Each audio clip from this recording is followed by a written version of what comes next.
From a very early age, perhaps the age of 5 or 6, I knew that when I grew up I should be a writer. Between the ages of about 17 and 24, I tried to abandon this idea.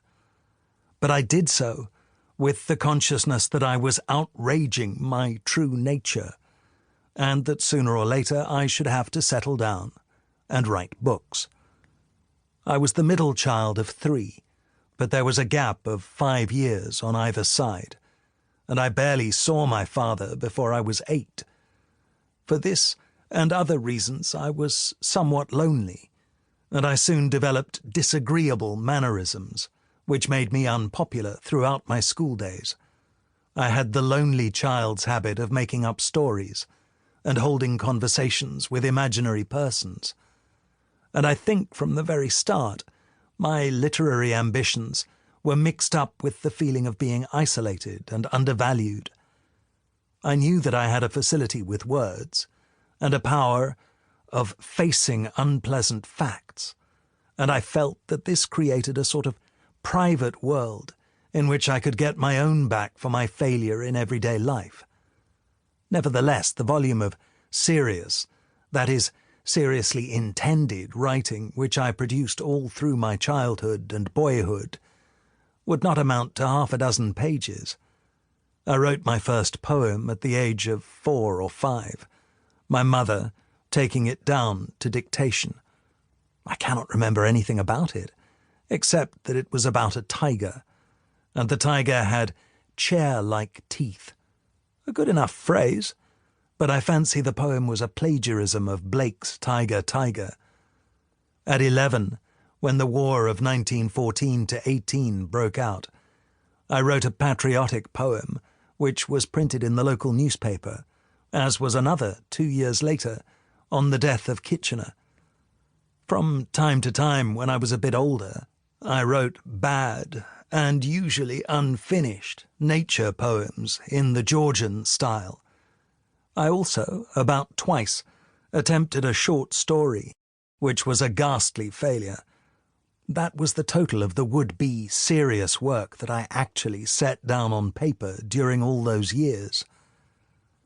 However, throughout this time, I did, in a sense, engage in literary activities. To begin with, there was the made-to-order stuff which I produced quickly, easily and without much pleasure to myself. Apart from schoolwork, I wrote vers d'occasion, semi-comic poems which I could turn out at what now seems to me astonishing speed. At 14, I wrote a whole rhyming play in imitation of Aristophanes in about a week, and helped to edit school magazines, both printed and in manuscript. These magazines were the most pitiful, burlesque stuff that you could imagine, and I took far less trouble with them than I now would with the cheapest journalism. But side by side with all this, for 15 years or more, I was carrying out a literary exercise of a quite different kind. This was the making up of a continuous story about myself, a sort of diary existing only in the mind. I believe this is a common habit of children and adolescents. As a very small child, I used to imagine that I was, say, Robin Hood, and picture myself as the hero of thrilling adventures. But quite soon my story ceased to be narcissistic in a crude way, and became more and more a mere description of what I was doing, and the things I saw. For minutes at a time, this kind of thing would be running through my head. He pushed the door open and entered the room, a yellow beam of sunlight filtering through the muslin curtains, slanted onto the table, where a matchbox, half open, lay beside the inkpot. With his right hand in his pocket, he moved across to the window.